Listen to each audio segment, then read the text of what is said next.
2 Timoteo 4. El testimonio final de Pablo para Timoteo. A. El testimonio final de Pablo para Timoteo. 1. Un solemne encargo para Timoteo. Te encarezco delante de Dios y del Señor Jesucristo, que juzgará a los vivos y a los muertos en su manifestación y en su reino. A. Te encarezco. Encarezco traduce una palabra fuerte del griego bíblico, diamarturomai, también traducido con frecuencia como testificado, como en Hechos 8:25. La idea es que Pablo le dio un testimonio solemne a Timoteo, un testimonio al que Timoteo debía prestar atención si iba a ser un pastor consagrado. Y el verbo diamartairomai tiene conexiones legales y puede significar declarar bajo juramento, en un tribunal de justicia, o hacer un llamado solemne a un testigo para que lo haga. Stat. B. Delante de Dios y del Señor Jesucristo, que juzgará a los vivos y a los muertos. Aquí Pablo describió a los miembros del tribunal donde dio su testimonio, haciéndolo así más importante. Y, mientras Pablo estaba sentado en su fría y húmeda prisión, entendió que había una realidad espiritual presente que iba más allá de las paredes de su celda. Espiritualmente, a través de esta carta, dio testimonio solemne a su joven amigo y asociado, y lo hizo en presencia del Dios que nos juzgará a todos. C. En su manifestación y en su reino, Pablo aún creía en la segunda venida de Cristo Jesús. Había estado en el ministerio por más de 30 años y en sus primeras cartas, como 1 y 2 de Tesalonicenses, mencionó el regreso de Jesús. Ahora, muchos años y experiencias después, aún lo creía con todo su corazón. Y el significado literal de la palabra, juzgará, se acerca más a, está por juzgar. Esta apunta al hecho de que Pablo estaba viviendo con la esperanza del inminente regreso de Cristo. Hilbert. 2. El testimonio, que prediques la palabra. Que prediques la palabra, que instes a tiempo y fuera de tiempo, redarguye, reprende, exhorta con toda paciencia y doctrina. A. Que prediques la palabra. El énfasis de Pablo en la palabra de Dios ha sido constante. Hay alrededor de 36 referencias al Evangelio verdadero en esta carta y alrededor de 17 referencias a las falsas enseñanzas. Y este énfasis constante le deja claro a Timoteo el punto que Pablo le quería transmitir. No te avergüences de dar testimonio de nuestro Señor, 2 de Timoteo 1:8. Retén la forma de las sanas palabras, 2 de Timoteo 1:13. Lo que has oído de mí ante muchos testigos, esto encarga a hombres fieles, 2 de Timoteo 2:2. Usa bien la palabra de verdad, 2 de Timoteo 2:15. El siervo del Señor debe ser apto para enseñar, 2 de Timoteo 2:24. Toda la escritura es inspirada por Dios, 2 de Timoteo 3:16. B. Que prediques la palabra. Como pastor, a Timoteo no le era requerido solamente conocer la palabra o que le gustara la palabra o que aprobara la palabra. Se le requería que predicara la palabra. La palabra de Dios debe ser predicada por Timoteo. Esta debía de ser el contenido de su mensaje. Y no cualquiera que abre una Biblia y empieza a hablar está predicando la palabra. Muchos predicadores bien intencionados en realidad se están predicando de sí mismos en vez de a la palabra. Si el enfoque está en las historias divertidas o en las conmovedoras experiencias de vida del predicador, puede que él se esté predicando a sí mismo. C. Que instes a tiempo y fuera de tiempo. Esto nos dice cuándo debe el pastor estar listo para predicar la palabra. Él siempre debería estar preparado. Él debe predicarla cuando es sencillo y predicarla cuando es difícil. Debe predicarla cuando el fruto es evidente y debe predicarla cuando el fruto parece invisible. Él simplemente debe predicarla. Y había una vez un clérigo en una iglesia de Inglaterra que fue gloriosamente salvado. Cuando Jesús cambió su vida empezó a predicar el Evangelio a toda su parroquia y todos fueron salvos. Entonces empezó a predicar en parroquias vecinas, y los clérigos se ofendieron. Le pidieron al obispo que detuviera a ese hombre. Cuando el obispo lo confrontó le dijo: he escuchado que usted siempre está predicando y parece que no hace nada más. El hombre cambiado le contestó: bueno, señor obispo, solo predico durante 2 temporadas del año. El obispo le dijo: me alegra saber eso, ¿qué temporadas son esas? Él contestó: a tiempo y fuera de tiempo. De redarguye, reprende, exhorta con toda paciencia y doctrina, en sus predicaciones, Timoteo debía traer la palabra de Dios para que ésta habitara en la vida de su gente. No debía tratar a la palabra como si solo estuviera llena de ideas interesantes o teorías fascinantes. Él debía mantenerse en la palabra de Dios que iba en contra de las vidas de su propia gente y dejar a Dios hacer su trabajo. 3 a 4. La necesidad de la verdadera predicación de la palabra. Porque vendrá tiempo cuando no sufrirán la sana doctrina, sino que teniendo comezón de oír, se amontonarán maestros conforme a sus propias concupiscencias, y apartarán de la verdad el oído y se volverán a las fábulas. No sufrirán la sana doctrina. Timoteo necesitaba mantenerse enfocado en la palabra de Dios porque el hombre, por instinto natural, no quiere la revelación de Dios. Él prefiere escuchar lo que quiere escuchar algo que le quite la comezón de oír. Y Clarke comenta sobre comezón de oír, curiosidad interminable, un insaciable deseo de variedad. Sienten el cosquilleo en sus oídos con el lenguaje y el acento de la persona, abandonando al buen y fiel predicador por un buen orador. 2. Esto también muestra que si queremos escuchar la palabra de Dios, Dios está haciendo algo maravilloso en nosotros. Si fuera por nosotros mismos, preferiríamos hacerlo a nuestra manera, pero Dios cambia nuestro corazón de maneras maravillosas, dándonos un deseo por su palabra.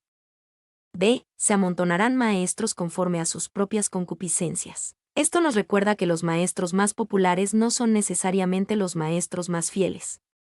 No deberíamos asumir que un maestro solamente está quitando la comezón de oír, solo porque es popular, pero tampoco debemos asumir que es fiel a la palabra de Dios solo porque es popular. Y se volverán a las fábulas. Una vez que las personas dejan la palabra de Dios, a menudo comienzan a aceptar fantasías fantásticas. Cuando un hombre rechaza la verdad de Dios, no es que no crea en nada, sino que creerá cualquier cosa. Y creer que el universo surgió por casualidad es creer una fábula. Esta descripción de la evolución del universo en un artículo del periódico Los Angeles Times es un ejemplo de una de estas fábulas. En el principio, había luz pero también quarks y electrones. El Big Bang arrojó energía que se condensó en radiación y partículas. Los quarks se unieron para formar protones y se formaron rápida y salvajemente en una caliente y densa sustancia brillante, opaca como una estrella. Pasó el tiempo, aproximadamente 300.000 años. El espacio se expandió. La materia se enfrió. Los electrones y los protones, eléctricamente irresistibles el uno al otro, se fusionaron en hidrógeno neutro, y de este matrimonio nacieron los primeros átomos. El espacio entre los átomos se volvió tan transparente como el cristal más o menos como se ve en la actualidad. El resto, como dicen, es historia. Los átomos se fusionaron para formar nubes de polvo, las cuales a su vez se convirtieron en estrellas, galaxias y cúmulos. Las estrellas agotaron su combustible nuclear, colapsaron y explotaron en ciclos recurrentes, fusionando elementos en el proceso. De vez en cuando, un planeta estable se condensaba alrededor de una estrella de segunda generación, donde crecerían formas de vidas basadas en carbono, entre otras cosas. Cosmólogos, lo mejor de contemplarlo todo. De un comentario a un artículo científico del periódico Los Angeles Times, titulado El Big Bang y lo que le siguió. 2. Es posible para muchos de los que acostumbran ir a la iglesia que se desvíen de la verdad y crean en muchas fábulas. La fábula de que usted debe ganar su camino ante Dios.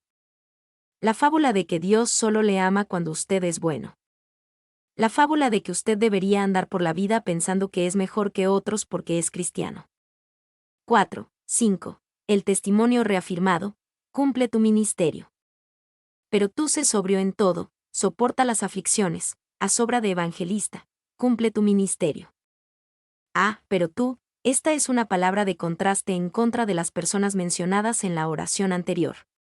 Aunque otros se desvíen a las fábulas, Timoteo debía estar aún más dedicado a hacer lo que Dios quería que hiciera. La presencia de estas personas debía hacerlo más dedicado, no más desanimado.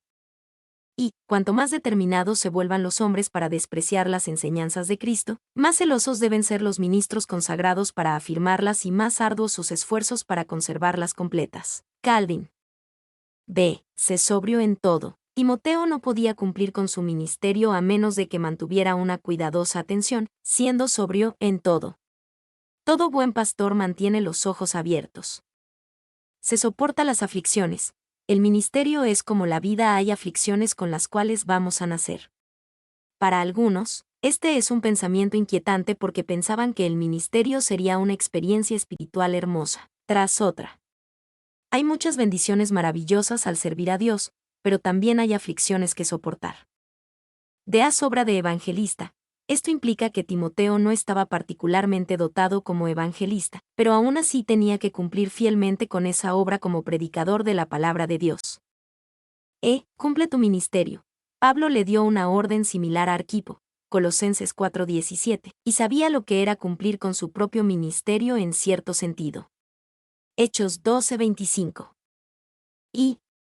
Puede haber muchas razones por las que el ministerio de alguien no se cumpla y cada una debe ser seriamente combatida. Miedo. Incredulidad.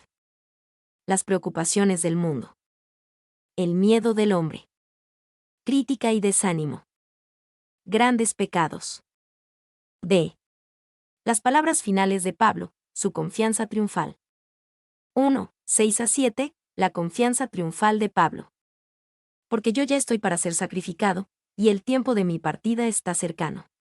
He peleado la buena batalla, he acabado la carrera, he guardado la fe. Porque yo ya estoy para ser sacrificado. La versión en la Biblia de las Américas es, porque yo ya estoy para ser derramado como una ofrenda de libación. La ofrenda de libación consistía en traer vino delante del Señor y derramarlo sobre el altar. Era una manera de dar vino a Dios como un sacrificio, tal como un animal podía ser ofrecido como sacrificio. La idea de la ofrenda de libación es presentada primero en Génesis 35:14, donde Jacob derramó libación delante del Señor como sacrificio. En la ley de Moisés, las ofrendas de libación podían ser una parte de los sacrificios para el Señor. Éxodo 29:40-41 y Levítico 23:13. También había aquí una idea romana. Cada comida romana terminaba con un pequeño ritual de sacrificio para los dioses. Se tomaba una copa de vino y se derramaba para los dioses. En este sentido, Pablo dijo: este día ha terminado, la comida está por terminar, y seré derramado para Dios. Derramado tiene la idea de una entrega completa, sin reservas. El líquido es completamente derramado de la copa y totalmente entregado a Dios. 4. Así que Pablo ya estaba para ser derramado. Su cabeza aún no estaba en el tajo del verdugo todavía, pero su corazón estaba ahí. Estaba listo para hacer el máximo sacrificio. Él se consideraba a sí mismo en la víspera de ser sacrificado, y ve a su sangre como la libación que se verterá en la ofrenda del sacrificio. No podría haber hablado tan asertivamente si la sentencia de muerte no hubiera pasado ya sobre él. Clarke. El tiempo de mi partida está cercano. Pablo sintió que estaba en el aeropuerto y que su vuelo al cielo estaba por despegar. Estaba esperando por su llamada para abordar. La exhortación de Pablo para Timoteo es por lo tanto mucho más significativa porque sabía que estaba saliendo de la escena, y Timoteo debía seguir con la antorcha. Los obreros de Dios pasan, pero la obra de Dios continúa. He acabado la carrera. Durante su ministerio, Pablo usó la imagen de la carrera y del cristiano como un atleta corriendo esa carrera. Filipenses 3:12-14, Hechos 20:24, 1 de Corintios 9:24, Hebreos 12:1. Ahora él sabía que la carrera estaba por terminar. 2:8, la corona de la justicia de Pablo. Por lo demás, me está guardada la corona de justicia, la cual me dará el Señor, juez justo, en aquel día, y no solo a mí, sino también a todos los que aman su venida. Me está guardada. Pablo sabía que le esperaba una corona en el cielo, y estaba listo para recibirla. Él estaba seguro de eso. Hay dos palabras principales para corona en el Nuevo Testamento. Una se refiere a la corona real y la otra se refiere a la corona de la victoria, el estéfanos. Aquí Pablo se refiere a la corona de la victoria, la corona, que era esencialmente un trofeo. Reconoce que uno ha competido según las reglas y ha ganado la corona de la victoria.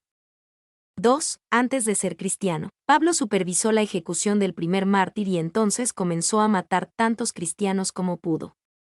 Pero ahora, al final de su vida estaba listo para recibir una corona, el estéfanos. Es probable que recordara el nombre del primer mártir, que murió por mano de Pablo, Estéfanos, Esteban. 3. En ese día los ganadores en el mundo de los deportes recibían una corona de olivo o de hojas de yedra que se marchitaban y morían pronto. Pero la corona para el pueblo de Dios durará por siempre. 1 Corintios 9:25, 1 Pedro 5:4. 4. Se nos ha prometido que si soportamos la tentación recibiremos la corona de la vida, Santiago 1:12. V. Algunas personas se preguntan si caminaremos por el cielo con coronas, y todo el mundo notará quienes tienen las mejores coronas y más grandes. Pero en Apocalipsis 4:10, los ancianos que rodeaban el trono de Dios tomaron sus coronas y las echaron delante de Jesús regresándole a Jesús cualquier trofeo que hubieran recibido.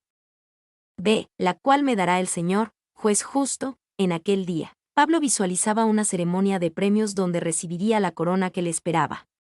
Pablo estaba por ser condenado y ejecutado por un tribunal terrenal, pero también iba a ser recompensado por un Señor celestial. Y esta es muy probablemente la última carta que escribió el apóstol y es imposible verlo en un punto de vista más favorable de lo que parece ahora, de pie al borde de la eternidad, lleno de Dios, y anticipando una eternidad de gloria. Clarke. 2. Algunos sienten que Pablo estaba demasiado enfocado en la recompensa y que no es apropiado para los cristianos pensar mucho en la recompensa que recibirán en el cielo. Sin embargo, Dios no tiene ningún problema con motivarnos con recompensas celestiales. Valdrán la pena. Debemos resistir. Seremos recompensados. 3. Algunos cristianos se preocupan innecesariamente por su corona. ¿Y si no recibo una corona? ¿Y si mi corona es muy pequeña? ¿Y si el Señor se siente decepcionado de mí? 4. Debemos ignorar todas estas especulaciones y simplemente ocuparnos en servir y glorificar a Dios, y nuestra corona se encargará de sí misma. C. También a todos los que aman su venida. Esta promesa es para nosotros si ponemos nuestro enfoque en el cielo y en el Jesús que caminó por esta tierra y, que ahora reina en el cielo, que está esperando para recibirnos. C. Las últimas palabras de Pablo desde la prisión. 1, 9-13, la solicitud del gran apóstol. Procura venir pronto a verme, porque demás me ha desamparado, amando este mundo, y se ha ido a Tesalónica. Crescente fue a Galacia y Tito a Dalmacia. Solo Lucas está conmigo. Toma a Marcos y tráele contigo, porque me es útil para el ministerio. A Tíquico lo envié a Efeso. Trae, cuando vengas, el capote que dejé en Troas en casa de Carpo, y los libros, mayormente los pergaminos. Procura venir pronto a verme. Pablo era un hombre de Dios, pero no era un superhumano. Necesitaba y quería compañía. Pablo se sentía solo. B. Porque demás me ha desamparado, Pablo recuerda a los que lo han desamparado. Algunos, como demás, lo dejaron porque habían amado a este mundo, literalmente, la época actual. Otros lo dejaron por necesidad, como Crescente y Tito. Y otros se fueron porque Pablo los envió, como Tíquico. Y, demás fue mencionado en cartas anteriores de Pablo como un colaborador pero después se desvió. Colosenses 4:14 y Filemón 24. Su anterior fidelidad lo hacía más doloroso para Pablo. C. Solo Lucas está conmigo. Lucas, que viajó con Pablo en muchos de sus viajes misioneros, permaneció con Pablo. Todos los demás se habían ido. Este es un notable contraste con el primer encarcelamiento con Pablo en Roma 10 años antes, donde recibió muchas visitas. Hechos 28, 30-31. D. Toma a Marcos y tráele contigo. Esta es la evidencia de la restauración de la confianza de Pablo en Marcos. Pablo no había querido tener nada que ver con él en Hechos 15, 36-40. Trae, cuando vengas, el capote que dejé en Troas en casa de Carpos. Esto nos dice que es probable que Pablo fue arrestado en Troas, resultando en este segundo encarcelamiento en Roma. En esos días los soldados que arrestaban reclamaban cualquier prenda extra que tuviera el arrestado. Puede ser que Pablo haya sido advertido del arresto y que por lo tanto haya encargado sus pocos libros y su capote, una prenda exterior al cuidado de un hombre honesto llamado Carpos. Y el capote era una capa circular que caía debajo de las rodillas, con una abertura para la cabeza en el centro. Wait. 2. Este capote dejado en Troas nos muestra que Pablo renunció a todo para servir a Jesús. Todo lo que tenía al final de su vida era un capote y unos pocos libros. Pablo fue olvidado casi por completo por sus amigos. Aparentemente no tenía amigos que le prestaran o de dónde obtener un capote en Roma. Pablo tenía una mente muy independiente. Él no rogaría por un capote. Pablo no se preocupaba mucho por la forma de vestir. Pudo haber pedido más o diferentes artículos para vestirse. Pablo era un hombre ordinario con necesidades ordinarias. 3. Oh, qué pequeña cantidad de artículos para el hogar tenía este gran apóstol, dijo Erasmo. Un capote para protegerse de la lluvia y unos pocos libros y escritos. F. Y los libros, mayormente los pergaminos. Pablo fue un erudito hasta el final y quería sus libros. Quería especialmente los pergaminos, los cuales eran porciones del Antiguo Testamento. Y aún más refuta este pasaje la locura de los fanáticos que desprecian a los libros y condenan toda lectura y solo se jactan de sus inspiraciones privadas de parte de Dios. Pero debemos notar que este pasaje recomienda la lectura continua para todos los hombres de Dios como algo de lo que se pueden beneficiar. Calvin. 2. 14 a 15. Una advertencia a tener cuidado de Alejandro el Calderero. Alejandro el Calderero me ha causado muchos males. El Señor le pague conforme a sus hechos.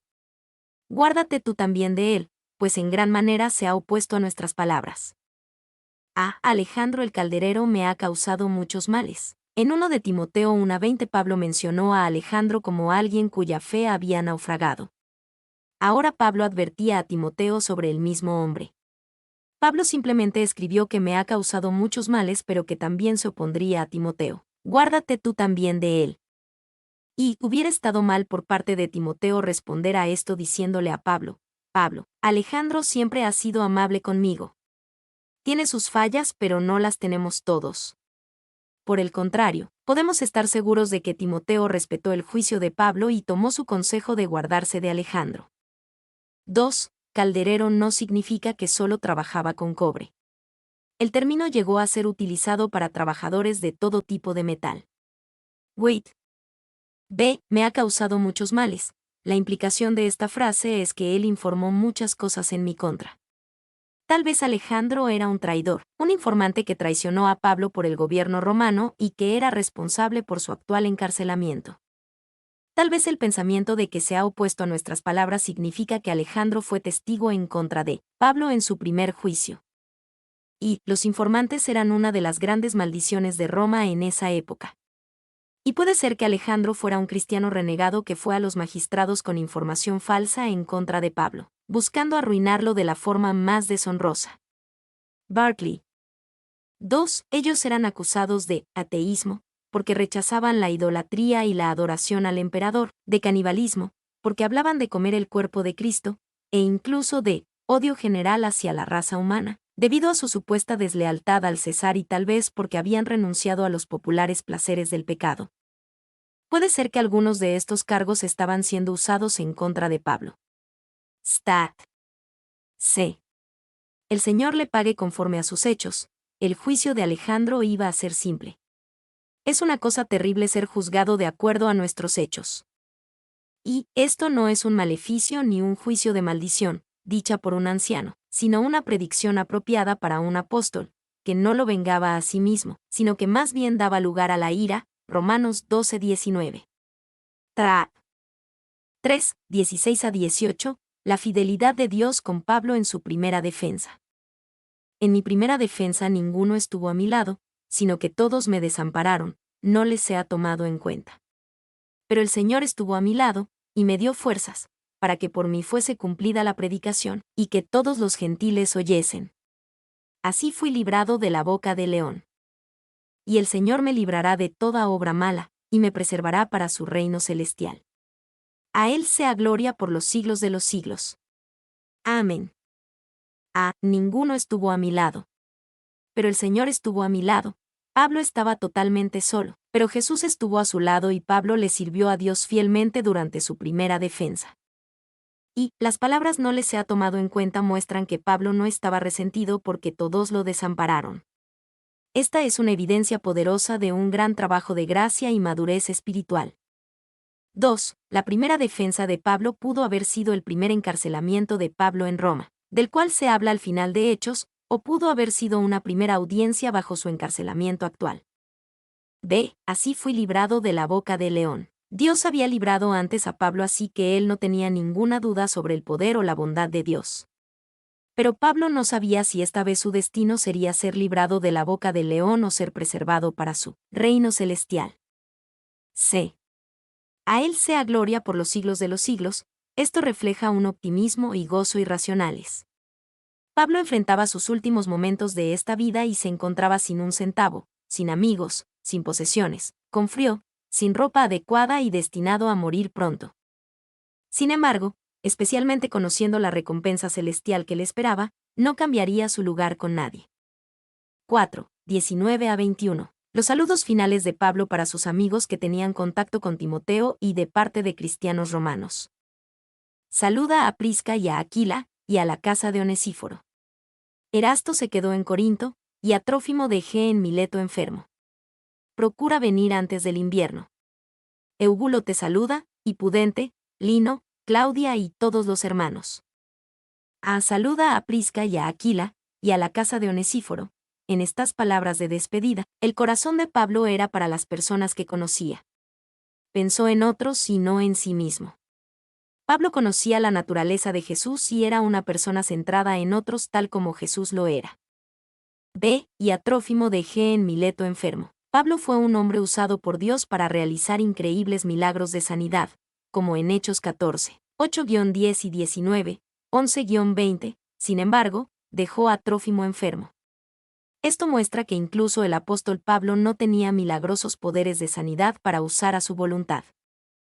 Solo podía dar un regalo de sanidad si era la voluntad y el tiempo de Dios. Y Charles Spurgeon predicó un sermón completo sobre las palabras y a Trófimo dejé en Mileto enfermo, el hombre enfermo dejado atrás.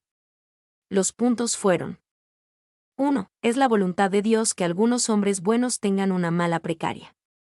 2. Hombres buenos pueden ser hechos a un lado cuando parecen estar más necesitados. 3. Hombres buenos buscaban que la obra del Señor continuara en lo que sea que les sucediera a ellos.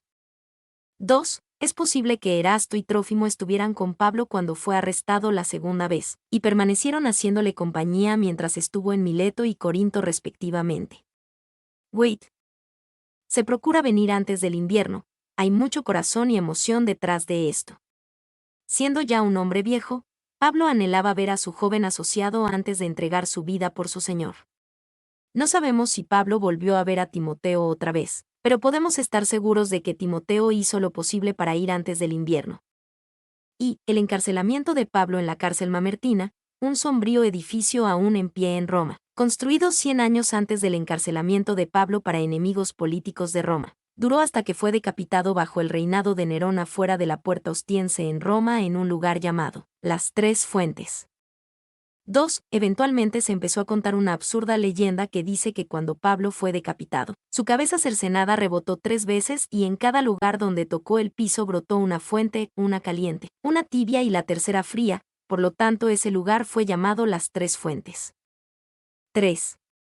Pablo fue martirizado como consecuencia de los grandes incendios que arrasaron Roma en el 64 después de Cristo, de los cuales Nerón de alguna manera trató de culpar a los cristianos. Según algunas tradiciones, fue decapitado en el mismo día que Pedro fue crucificado de cabeza. Pablo era un ciudadano romano y legalmente no podía ser crucificado. 5. 22. Las últimas palabras de la pluma de Pablo. El Señor Jesucristo esté con tu espíritu. La gracia sea con vosotros. Amén. El Señor Jesucristo esté con tu espíritu. La gracia sea con vosotros. Las últimas palabras de Pablo reflejan a un hombre que simplemente amó a Jesús y había recibido su gracia. Esta simplicidad, y todo el poder que conlleva, marcaron todo el ministerio de Pablo. Y aquí es orada una apreciación muy personal entre el Señor y Timoteo. Wait. B. Amén. Pablo invitó a Timoteo a afirmar todo esto con un amén. Pablo había cumplido con su ministerio y estaba listo para recibir su recompensa, y quería que Timoteo hiciera lo mismo. Mi nombre es Demim. Soy tu asistente personal. Mi sitio en internet es demim.es.tl.